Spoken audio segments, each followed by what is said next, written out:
loads of emojis, badges, depending on how long you've been a member, and a shout out at the end of every video. And also, if you want to support me, you can buy me a coffee, and link is in the description to that as well. No pressure for any support in a monetary way, but just if you want to and are looking to find out a way to do that, you can find the links in the description, but no pressure to do that at all. So just letting you know at the start of every video.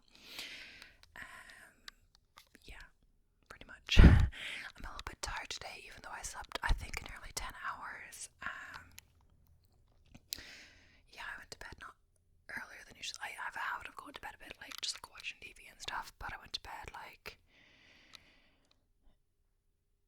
a bit earlier, perhaps. I headed to bed for sure a bit earlier, but then I got to sleep about, probably earlier, but then I woke up later than usual. I think it's because yesterday I had my lawn run instead of Saturday. I probably upload these at different dates anyway, so it won't make sense like what day it actually is. But just because Saturday's meant to be quite rainy, I believe. I don't like running in the rain, but I'm still gonna run on Saturday, but because I just switched the runs around, because it's easier to switch runs around, something like that, than to actually change the plan. Because if I were to actually just run on Thursday, but I don't know, basically what I mean, because sometimes I would run on Friday, so I'd have to switch things around otherwise, so the plan gets a bit messed up. But I'm a bit tired. Maybe it's because of that, because usually I have a nap after my lawn run, but it was, I say only, it's still a long kind of time-ish, but 10 miles or 16 kilometers less than my last two lawn runs. Before that it was 24.1, and then before that it was like a half marathon, which is like 21.1, so like shorter than that at least, by a good bit. But so I decided not to have a nap, because I actually headed out quite late, because I filmed videos yesterday as well before heading out, and then I had to I made this energy kind of drink, a homemade energy drink that I do like with syrup, lime, salt, and water, and you can use maple, but I use golden syrup just because it's cheaper. It's probably not healthier, but it's just cheaper, and it would add up to use maple syrup in that way, since maple syrup is at least twice the price, and you use quite a bit, like when it adds up when you use it. But it's just to get like quick sugar in your run, and I guess it is cheaper than energy drinks, because I think a bottle of maple syrup is less than €3, and like, of course, the whole bottle would make like loads of drinks. Of course, you have to add the cost of the lime, perhaps, but not the salt, because the amount of salt used is minuscule depending on how big the salt actual packet is. So pretty much. I saw on Natasha Ocean's page, who's like qualified in like biology and nutrition kind of stuff. I'm not exactly sure what her degree is, but she's known for being a quite scientific approach to fitness videos, etc. Not just like standard influencer vibes. But and she was training for her Ironman, or I think or something, not her Ironman. I think it was, she was training for her 100-mile ultra, but she was doing a big bike session, because technically she was still actually injured.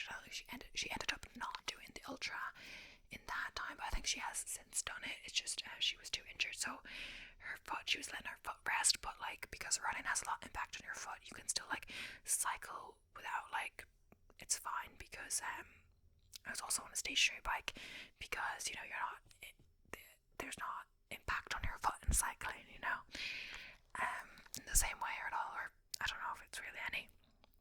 But that reminds me, I sometimes should go cycling again. Maybe sometime I will do it as a cross training day, but it's just that because I'm running so much, I don't really want to do so much legs on my cross training days. But I guess I could do a combo, like 20-minute cycle and like 20-minute workout, like a shorter workout inside. I don't know, maybe it's an idea for at least, or sometimes after maybe like one of the shorter days, or the less intense, like not right after the long run. Either way, I'm quite tired.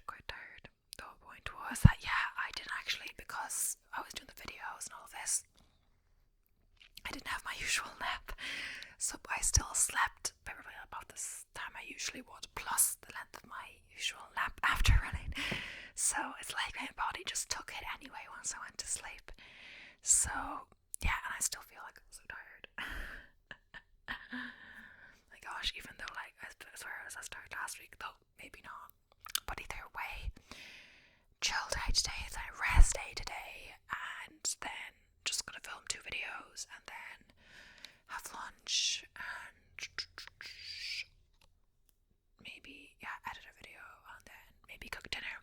But like I say, cook dinner, the main course will be like this frozen tin that we've had in the freezer for a while. It's like a frozen Wellington, not like a homemade one. And then I'm maybe gonna do this like yummy cheesy vegan like cheese dip with like some fries in the air fryer perhaps. Because so I've been blabbing as usual. I might cut this out or do timestamps, but today's video is cold cases solved in 2023. So it's January, so we can still talk about last year. But so basically, I got this idea from AllSorts ASMR, and I looked up, cold cases solved in 2023, which basically is the title of his video. But then I looked at the timestamps basically on his video versus the article, and I realized, not that surprising, but he used the exact same article as me, or that I found when I searched that up. So I decided he stopped after like 20 minutes or something. So I decided I'm just gonna do it after he stopped off, to not have, because like if he got 20 minutes worth of like footage, that means 20 minutes of my video will be the exact same as his, which is fine. But I might as well start off where he stopped, and if I don't get to 40, I may start at the top of the article and do a few of the same. But so it's basically cases that were solved, cold cases that were solved in 2023, so stuff that was not solved before or whatever, and they found the resolution in this past year, which is good, of course. So now the first one is the killer of Barbara Villarreal is now behind bars. In 1986, Garland, Texas, resident Domingo Villarreal gave police a horrific story after his 27-year-old wife, Barbara, was stabbed to death inside their home. He said, heard his wife screaming in another room. When he came to assist, he discovered armed intruders attacking her. They had then fled, but not before inflicting mortal wounds on Barbara. Police ran tests on blood that was found outside the home, and indeed it was discovered to belong to neither Barbara nor her husband, both pictured above. Something, though, wasn't sitting right with the detectives, and as it turned out, the victim's husband was lying about more than just the circumstance of his wife's death. Decades after the crime, a review of the evidence by investigators turned up a startling fact.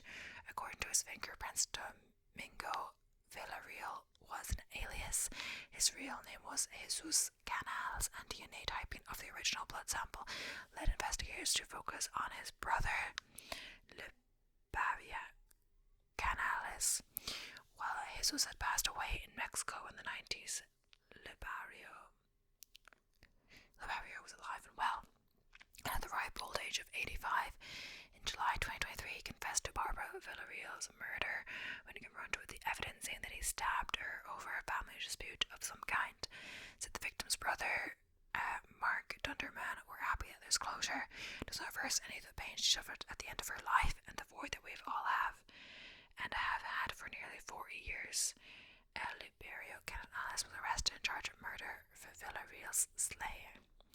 But of course, like, you get a life sentence, whatever now, but he's 85, so like, I guess depending, he could live to 100, but still, it won't be like that much of his life. The law catches up to the killers of Laurel Jane Mitchell.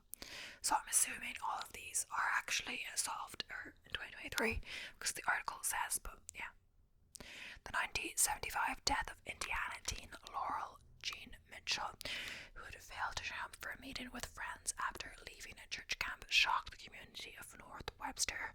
Mitchell was violently drowned, location pictured above, and an autopsy revealed she had struggled mightily for her life.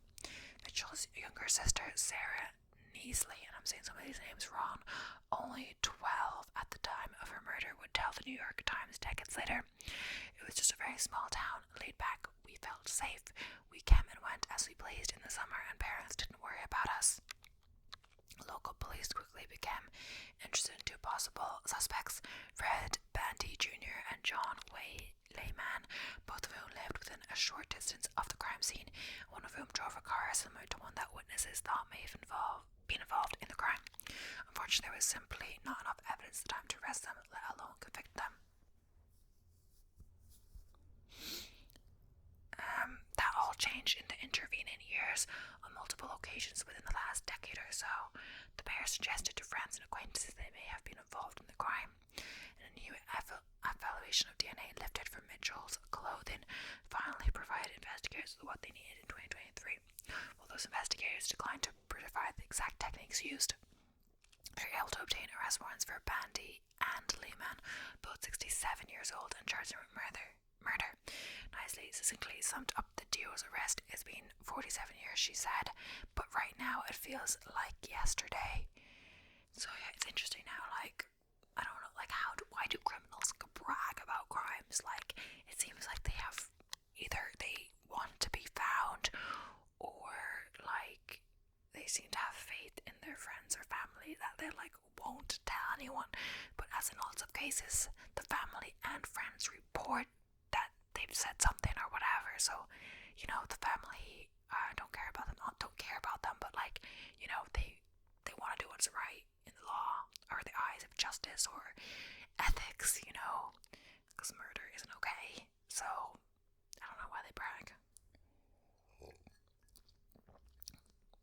Guess good thing they did, because they got caught, so yeah. But in cases like this, I just hope that they haven't, you know, committed any more crimes, which is very likely if they hadn't been caught for years, that if they committed a crime once, they could commit a crime like this horrific again. So Pamela Lynn Conyers is still remembered. Pamela Lynn Conyers was only 16-year-old when, while going to the mall to buy shoe polish for a school dance the next day, she happened upon the predator that would take her life. Conyers, pictured above, was strangled and asphyxiated, her body dumped near a highway that was under construction. Her death stunned close-knit Anne Arundel County, Maryland, but it was 1970, and the physical evidence collected from the crime scene was not enough to point police towards any suspects. The case went cold and remained that way for 52 long years. It was a steady advance in DNA technology which finally allowed the case to be closed. Using a publicly available commercial database and investigative genealogy, authorities were finally able to pin the crime on Forrest Williams, only 21 at the time of the murder, who would not have set off any alarm bells in 1970. He had no connection to Conyers, and even in the years since her death he amassed only a petty criminal record. Williams passed away in 2018. Unfortunately, by the time the crime was solved, nobody was left to mourn Conyers. Michael Gold, an high school classmate, attended the announcement of the resolution of the case, where he offered a sad coda to the decades-long story. I still mourn her death. I got to be old. She didn't. She's forever 16. He said it's something that all of our classmates, all of our peers have been struggling with all of these years. So yeah, it's 52 long years. Her parents will be dead. You know, depending how old her family, like if she had siblings, lived to. She may have not had siblings, so like 62, and so she would have been 70 if she had been alive. So, say if she had older siblings, you know, they'd be older than that still, so yeah. So, Jennifer Autumn's killer may be headed to death row. The 1993 abduction and murder of 12-year-old Jennifer Odom in Pasco County, Florida, was a case that investigators poured their time, resources, and hearts into for decades to no avail. The lively and active little girl had been abducted after getting off the school bus at a regular stop near home. Her abductor had bludgeoned her to death and left her body in an orange grove miles away. Over the years, investigators piled up mounted evidence, erected billboards, offered rewards, and even successfully lobbied for the case to be featured on the TV show Unsolved Mysteries. But the case stubbornly remained unsolved. However, in 2015, they got a break. DNA evidence had led them to arrest a man for a very similar crime in the same area and around the same time. Jeffrey Crumb, pictured above by police at a news conference, whom they had identified through investigative genealogy as the man who abducted, beaten, and sexually assaulted a 17-year-old high school student just over a year before Odom was killed.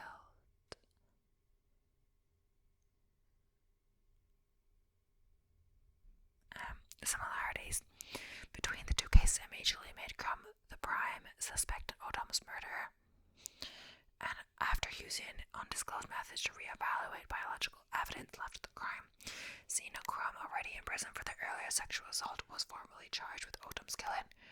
Prosecutors announced that they would be seeking the death penalty. The killer of Gretchen Harrington fesses up the abduction and beating of 8-year-old Gretchen Harrington in 1975 as she walked to her last day of Bible school, devastating the small community of Marple Township, Pennsylvania. It was a crime that took investigators nearly 5 long decades to solve, but in this case the break came not from improved technology, but amazingly from a witness who at the time was friends with the daughter of David Sandstra, pastor at the Bible school pictured above. Sandstra had, she said, attempted to grope her during a sleepover at his house, and she also recalled a former classmate having a couple of close calls with an adult who attempted to kidnap her, a man the witness suspected may have been Sandstra based on her experience with him. Police had interviewed Sandstra at the time of the crime, but had denied seeing Harrington at all that day, and despite the fact that multiple witnesses had placed him in the area where she was abducted, there was not enough evidence for an arrest. When presented with the new recollections of the witness, however, the now 83-year-old former pastor admitted that he had given Harrington a ride that day. He had asked that she take off her clothes, and when she did not, he had cruelly beaten her to death. Upon the occasion of his arrest, District Attorney Jack Stolzheimer did not mince words, saying during a press conference, he's going to die in jail, then he's going to have to find out what the God he professes to believe in holds for those who are evil to our children. So, familial DNA nails the killer of Linda Fields. So, the murder of Linda Fields of Racine, Wisconsin, was a case that hit several frustratingly dead ends before it was finally cracked. In February 2000, the 37-year-old woman was discovered strangled to death under a tree in a residential front yard, and several quality DNA samples were recovered from the scene. They were genetically identical and pointed to a single male perpetrator, but the state's DNA database returned no matches with them and with no smoking gun. Investigators had their work cut out for them over the years.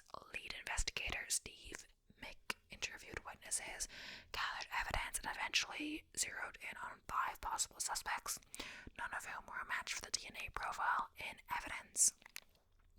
In 2021, detectives took a new look at the 2-decade-old case, this time employing investigative genealogy. After a potential match was made with a deceased individual, they began to focus on that person's still living brother and father. The brother was eliminated, so the focus turned to the father, Lucas Alonso, a Zion, Illinois resident, whose DNA was subsequently obtained by police via a search warrant. The sample found with near absolute certainty to be matched for that collected with a Lonico crime scene.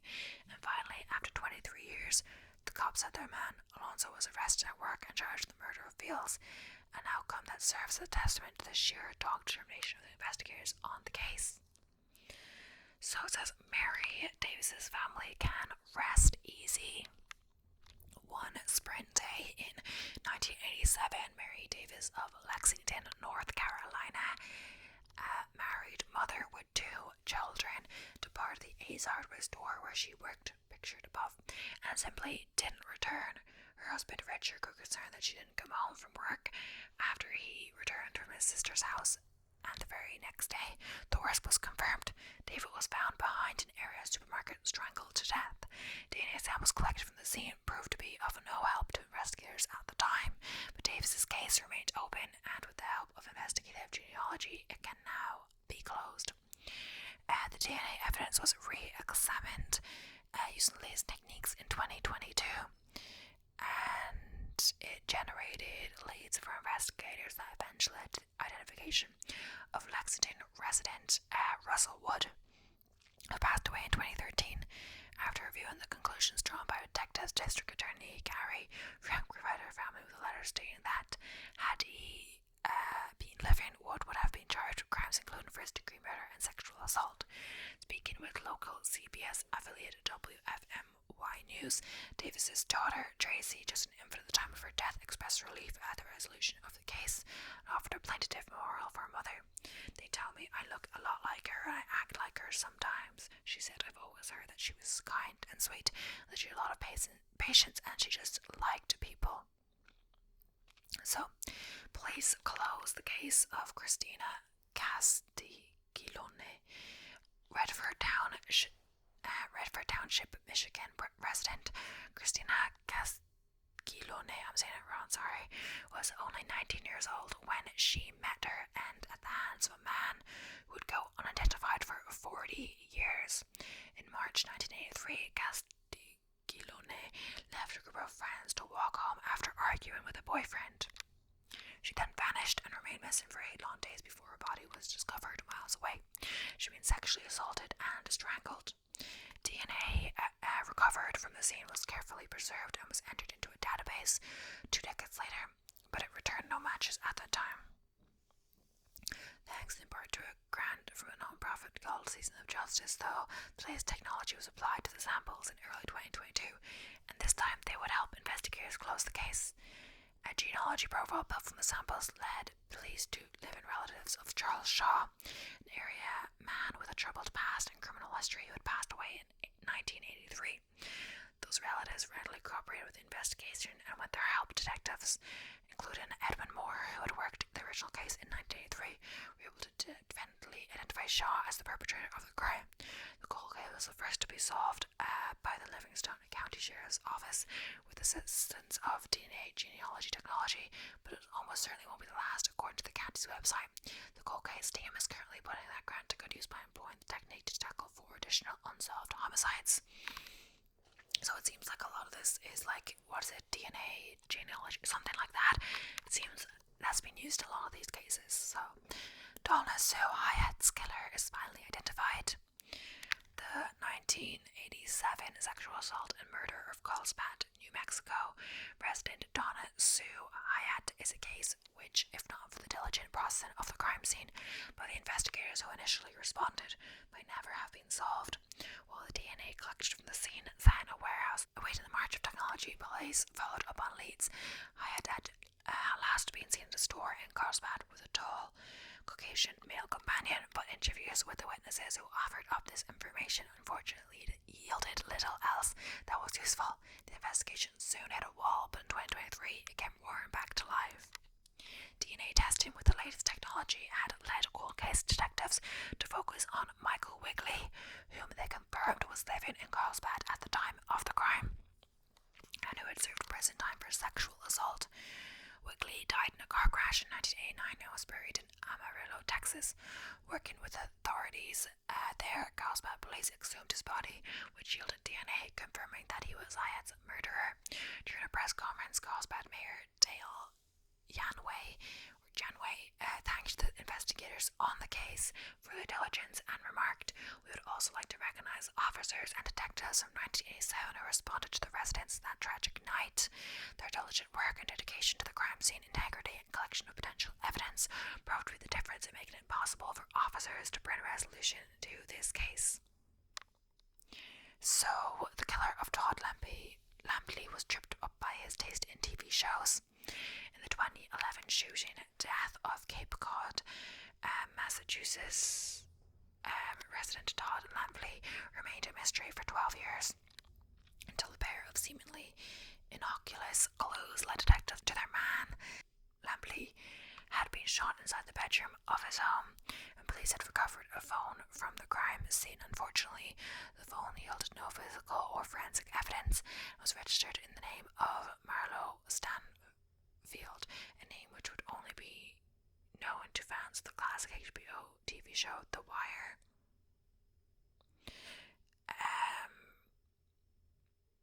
As one of the show's characters, it apparently took detectives some time to put this together. But once they did, the fact that a mutilated potato, of all things, was also found at the scene took on new significance.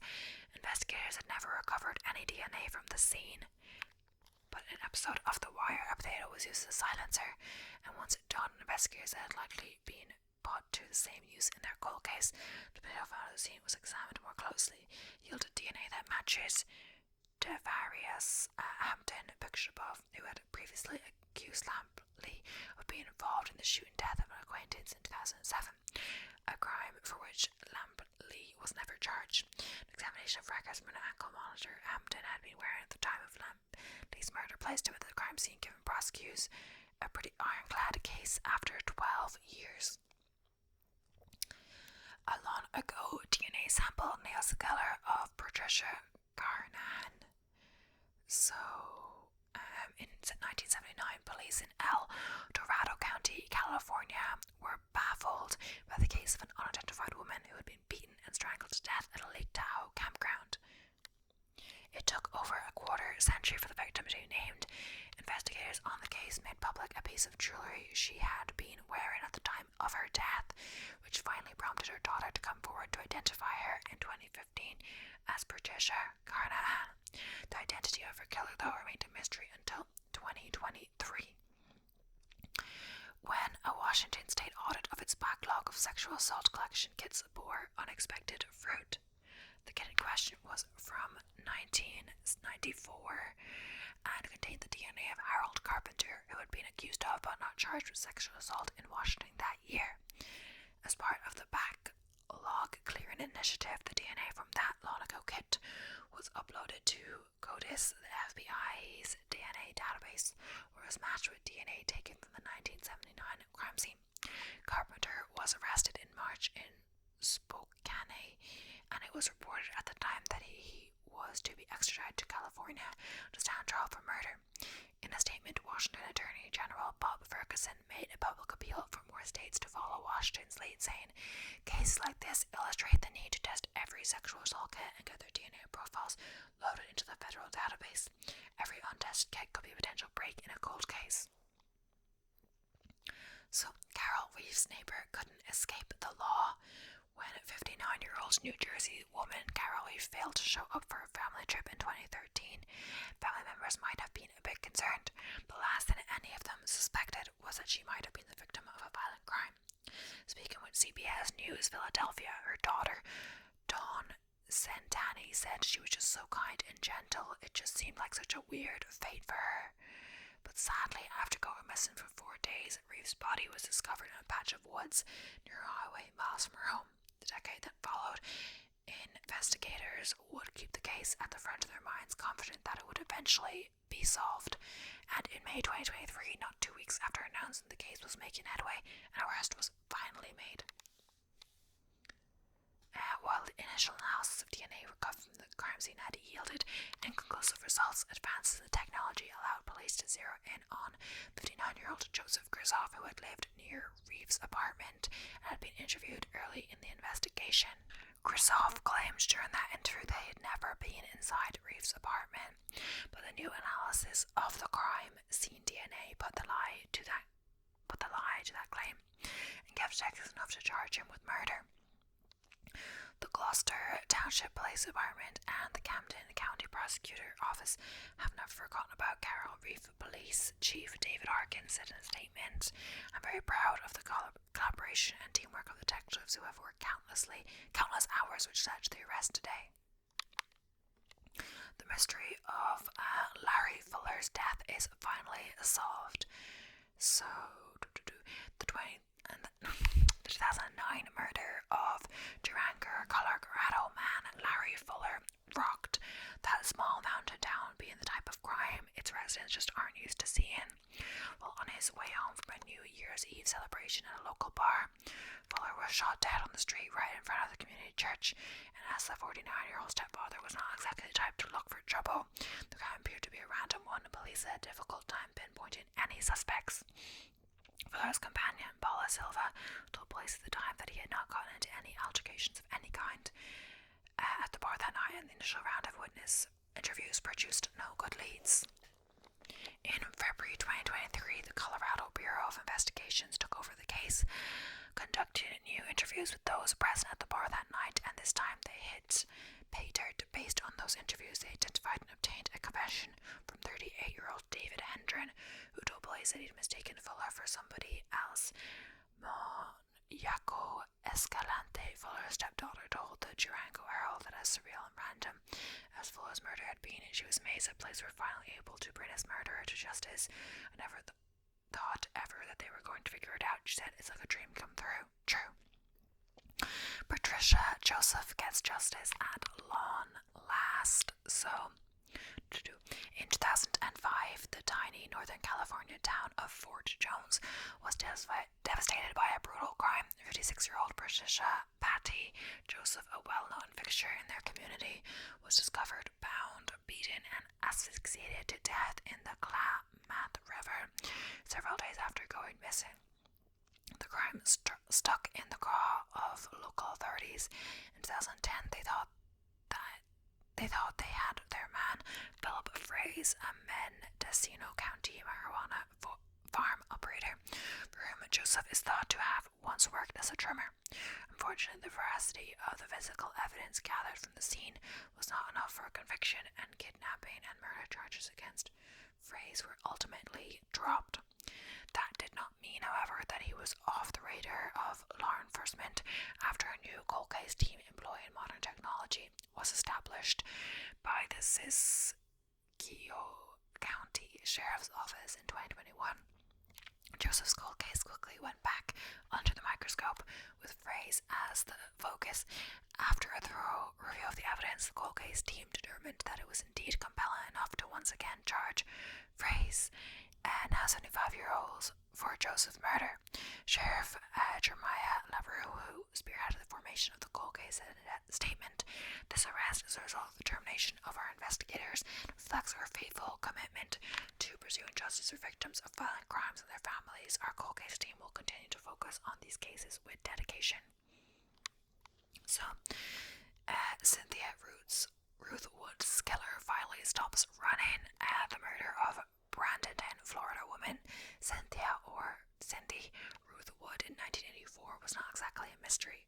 Before her death, she had met a man named Donald Santini, who had promised to provide her with damning information on her husband Barry, with whom she was involved in a custody battle.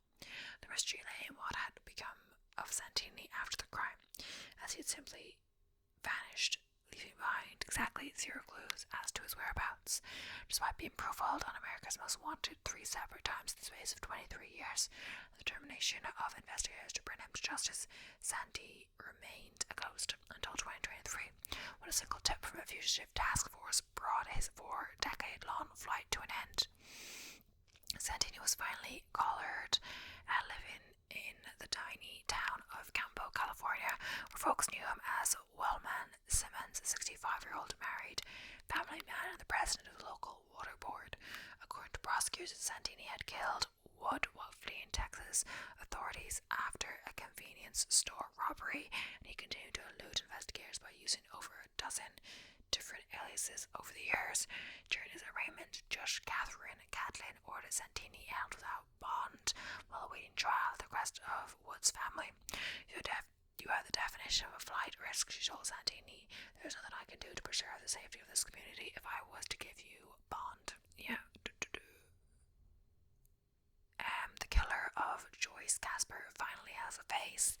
The 1987 murder of Joyce Casper, who had been found beaten to death behind the Boise, Idaho greeting card store she owned, was one that required a great deal of patience and determination for investigators to finally close out.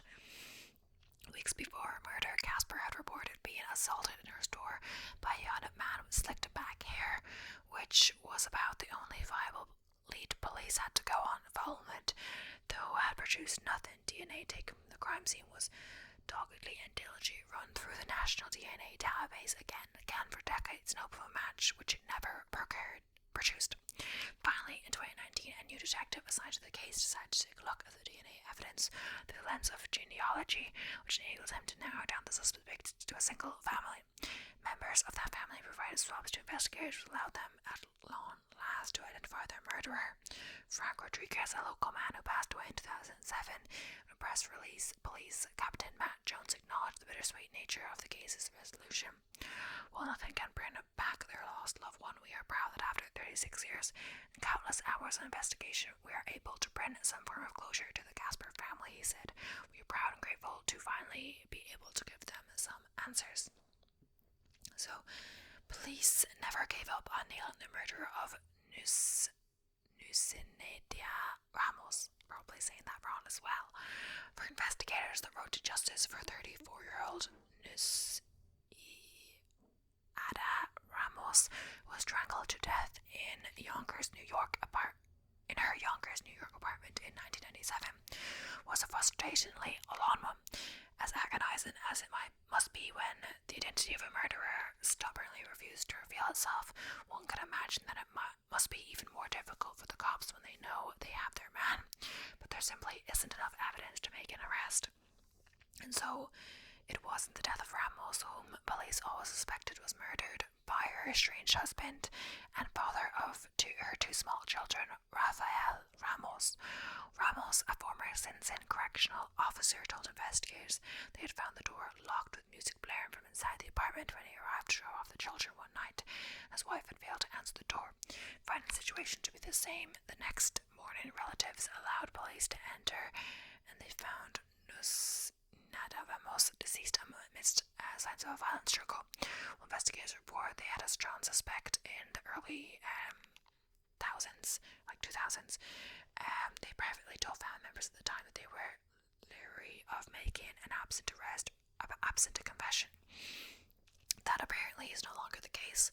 Whatever new evidence has been uncovered has not been made public. Police finally arrested Rafael Ramos in June 2023, given Nusina's mother, who told the Journal News that she had resigned herself to go into the grave without there ever happening in this case, a measure of closure. So, yeah, just checking the time, I think. So I've decided a bit earlier in the video that I'm going to make this like an hour long one, and maybe not like an hour including my rambling, so an hour total video at the start. So we'll see, but I just didn't want to title it that because I wasn't sure at the start, and also if you say it at the start of the video, unless I cut it out, I kind of have to stick to it then. So I just didn't want to say anything, but let's keep going. So David Malcolm died to protect a stranger. David Malcolm was only 26 while working at a Red Cross shelter in Ithaca, New York in 1987. He was killed by parties unknown. Investigators at the time were eyeing a co-worker of Malcolm's as a possible suspect, but that avenue didn't pan out. DNA evidence was collected from the scene, but yielded no information with the technology available. The case sat unsolved for 36 long years until advances in DNA tech revealed the truth that Malcolm had died a hero, pressed by the ex-boyfriend of a teenage shelter resident to reveal the girl's location.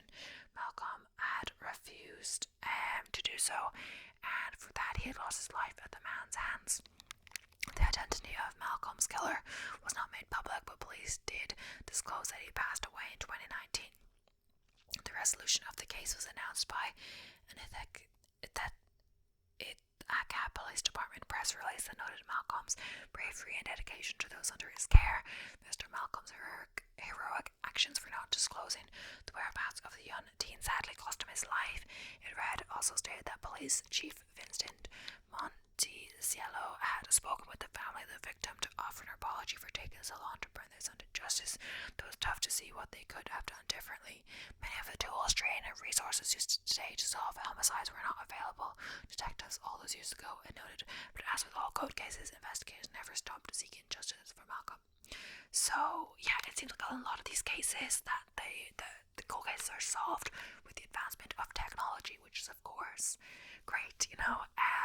Some people are like, think technology has come too far in some cases. Our reliance and whatever on it in some cases, like social media, etc.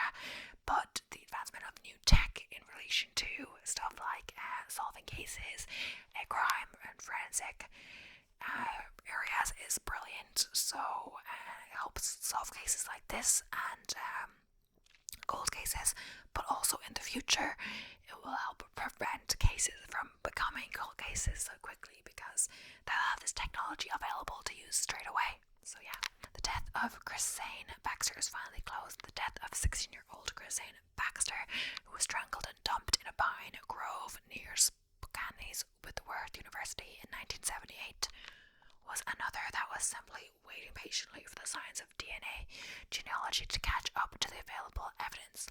While ample DNA was collected from the scene at the time of the crime, there was little that could be done with it, and after a month of failing to turn up any solid leads, police were well and truly stumped. At that time, Sheriff's Lieutenant Robert Sinnett spoke to the press, saying, "Do cases get any tougher than this one?" He then answered his own question, not a hell of a lot. Following further testing in 2006, the presence of male DNA was found in the samples collected from the scene, but efforts to find a match with any potential suspects in the National DNA Database bore no fruit. Finally, in 2023, a renewed investigative focus employed genealogy allowed police to name the killer, Keith Lindblom, who had copped a plea to narrowly avoid being convicted for sexually assaulting a different 16-year-old in 1975, who had died in a house fire in 1981. Unfortunately, the development came a year too late for Baxter's brother, Steve Baxter, who had carried out the unfortunate task of identifying his sister's body. He passed away in early 2023, just months before Lindblom was identified as the murderer. Jeremy Stoner wasn't the only victim in his heinous murder. The 1987 death of 6-year-old Jeremy Stoner, who was kidnapped, sexually abused, and murdered in Vallejo, California in 1987, was an unlinkable tragedy compounded by another one. The lifelong cloud of suspicion that hung over Sean Melton, long the only suspect in the case, for a crime he did not commit. Based on a tip from Melton's therapist and detailed information Melton had given to police, investigators were convinced the troubled man had committed the crime. He spent a total of 19 months in jail for it and was tried twice, with both trials ending in hung juries. Melton died in 2000 with police certain that they had allowed the killer to slip through their grasp, and so they had. In 2023, a re-examination of the DNA evidence from 1987 excluded Melton as the perpetrator of the crime and pointed cops in the direction of the actual killer, 69-year-old Fred Coyne, now living in Oregon, who police suspect may have been involved in a crime, a similar crime a month prior to Stoner's death. Kane was arrested and charged with multiple crimes, while Stoner's family was not ready to go on record with any comment. Kane's niece, Chris Delaney, was speaking with CBS News Sacramento. She alleged for the first time that Kane sexually abused her for years, saying, "For me to think about what this poor little boy went through. On top of it, Sean lived his life, treated the way he was. It made me so angry." So the disappearance of Crystal Rogers continues to generate mystery. The 2015 disappearance of 35-year-old mother of 5, Crystal Rogers, Bardstown, Kentucky, proved to be a difficult case for investigators to untangle. Early on in the investigation, her boyfriend, Brooks Hook, was named as a person of interest. He remained so for 8 years in an investigation that for all that time failed to yield a body or remains of any kind. Bizarrely, not even a year and a half after Crystal's disappearance, her father, Tommy Ballard, was preparing for a hunting trip when he was shot, once in the chest from a distance by an unknown gunman, killing him. And perhaps not so surprisingly, it turns out the two cases are intertwined. After the investigation was taken over by the FBI in 2020, previously searched locations including Hook's family farm and other properties owned by his relatives were inspected again with fresh eyes, and while whatever new evidence was obtained was not made public, it was enough to indict 32-year-old Joseph Lawson with conspiracy and evidence tampering, on indictment that was followed just weeks later by the arrest of Hook for murder. The following month, at a court hearing, prosecutors told the judge they were closely eyeing a gun owned by Hook's father, Nick, a weapon they believe was used to murder Ballard.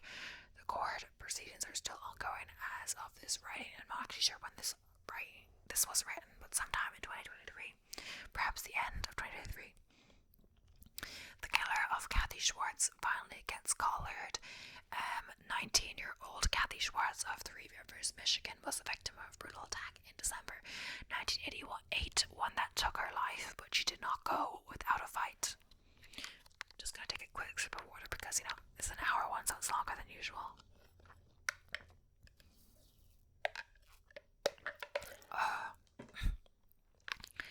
Investigators at the time determined that perhaps due to the presence of her 9-month-old daughter, Courtney, in the next room, Schwartz fought back courageously against her unknown attacker, but was ultimately overwhelmed by her injuries, which included beating, stabbing, and strangulation.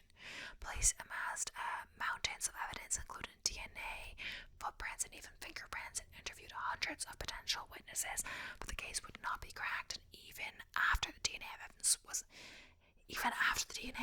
submitted to the national database over a decade after the fact. Once again, it was DNA, genealogy, and modern investigative techniques that finally cracked the case, with an assist from Western Michigan University students who helped detectives to organize thousands of documents related to the case. Police narrowed their focus to 4 brothers. One of them was determined to be a more likely candidate than the others based on his history, and the story told by the aforementioned mountains of evidence. After interviewing him and collecting DNA and fingerprint samples, police finally arrested 53-year-old Robert Waters of South Carolina, who would have been a mere teenager at the time of the crime. Speaking with CBS News channel Kalamazoo, Detective Chuck Christensen shared that even for Waters himself, the arrest had an air of inevitability. I think he had an idea at some point police would arrive and want to talk to him, Christensen said. It's hard to say what would be going through your mind after 35 years. Helen and Maynard Fine were murdered by their own son. On May 20th, 1977, a telephone line repair worker in Maryville, Tennessee, made a shocking discovery: the body of a woman, 54-year-old Helen Fine, sitting in a car outside of her home. Miss Fine had suffered multiple gunshot wounds, and when police were called to the scene, they found that her husband, 67-year-old Maynard Fine, had met the same fate. He had been shot to death inside the home. The murder weapon was subsequently located in a landfill. Although physical evidence was collected from the crime scene, investigators were unable to definitively tie anyone to the crime for almost 5 decades. The breakthrough finally came when that diligently collected evidence was re-examined using modern technology, and said evidence pointed in a horrifying direction. District Attorney Ryan Desmond and Police Chief Tony Crisp announced in November 2023 that said evidence had placed the Fine's son Michael, 34 at the time of the crime, to both the entryway of the house and the murder weapon. 80 years old Michael Fine was finally arrested for the murder of his parents. While authorities are obviously confident enough in their case to make that arrest, they are, as of this writing, seeking one more piece of the puzzle: a teenage girl whose name they did not know, who was living with the Fines at the time of their murder. They would not be a suspect at all in this, but they observed some things in the weeks or months leading up to the homicide that potentially could be very relevant, Desmond explained, and I'm not sure about that. I'm not sure when exactly it was written, or there's more on that out there, but yeah. Baby Jane Doe got her name back, Kenyatta Odom. Since 1988, a terrible discovery made at a dump site in Millwood, Georgia, had haunted residents of that state. The body of a young girl which had been stuffed into a duffel bag encased in concrete and hidden inside an old television cabinet. The girl known as Baby Jane Doe went unidentified until June 2023, when investigators were able to use familial DNA to determine her identity. 5-year-old Kenyatta Odam, whose case had received renewed attention a few months earlier when authorities issued a public plea for help in cracking the case. The plea had reached a former neighbour of Kenyatta's mother, Evelyn Odom, who had explained Kenyatta's disappearance by saying she had gone to live with her father, a story that the neighbour felt was a little suspect. The neighbour tipped off the place, and when Kenyatta was identified, they zeroed in on Odom and her then live-in boyfriend, Ulster Sanders, in November 2023. The cops arrested the pair, charging them with the girl's murder along with supplemental charges, including first-degree cruelty to children and conspiring to conceal the death of a person. At a press conference, Georgia Bureau of Investigation Special Agent Jason Seacrest publicly broke the news of Baby Jane Doe identification. Finally, after almost 35 years, not only were we able to identify the remains of who Baby Jane Doe was, but we were able to make the arrest of those that we believe were responsible, he said via ABC 11. Odom and Sanders are awaiting trial as of this writing. Okay, so Clifford Smith's murder finally led to an arrest. In late 2023, Jackson County, Indiana, saw the resolution of one of its oldest cold cases, the murder of 24-year-old Clifford Smith, whose body had been discovered in the woods outside Seymour, Indiana, but a month after he had been reported missing by his wife in 1982. Smith had been shot in the head with a shotgun and left to die, and over the years the case had its way through generations of detectives before Sergeant Kip Main took over in 2015.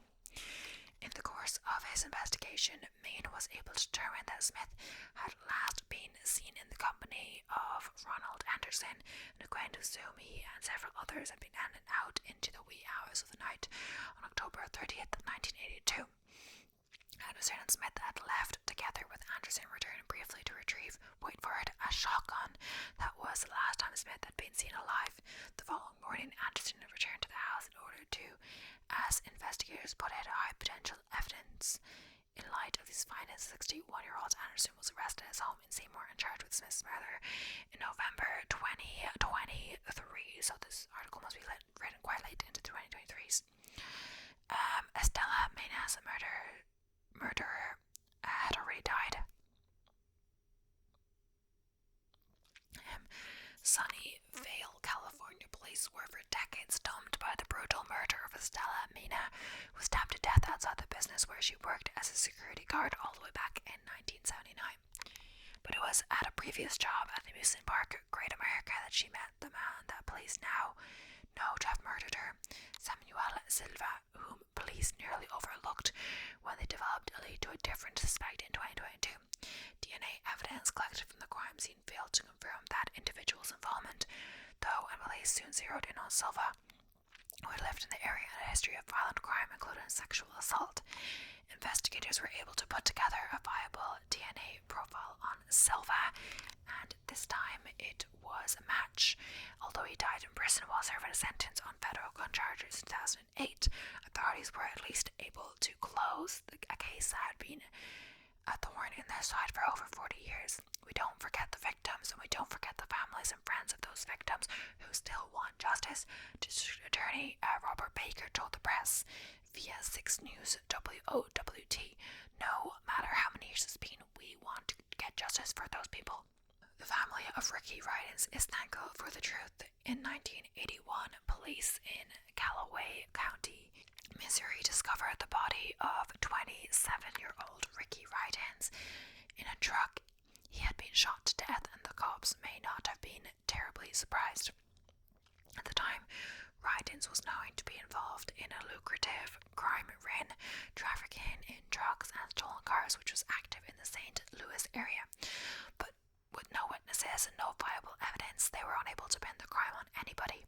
That may have remained the case forever, if not for what may have been a flash of conscience on the part of Ridens' killer, Charles Schmidt III, who since 1998 had been serving a life sentence with no chance for parole in a different murder case.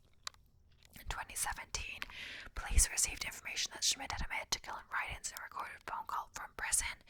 Authorities began pursuing capital murder charges against him, but in 2023, a charge of manslaughter was ultimately decided upon after Schmidt agreed to sit down with Wrighton's family to face questions about the crime that only he would know the answers to. That occurred in August, and Schmidt was subsequently sentenced to an additional 10 years, the maximum sentence. In a press release, Phil Fulton Sound prosecuting attorney Chris Wilson said at the end of the sentencing, the Wrighton's family thanked Mr. Schmidt for his canter regarding his role in Ricky's murder, demonstrating a remarkable and extremely unique stance of restorative justice.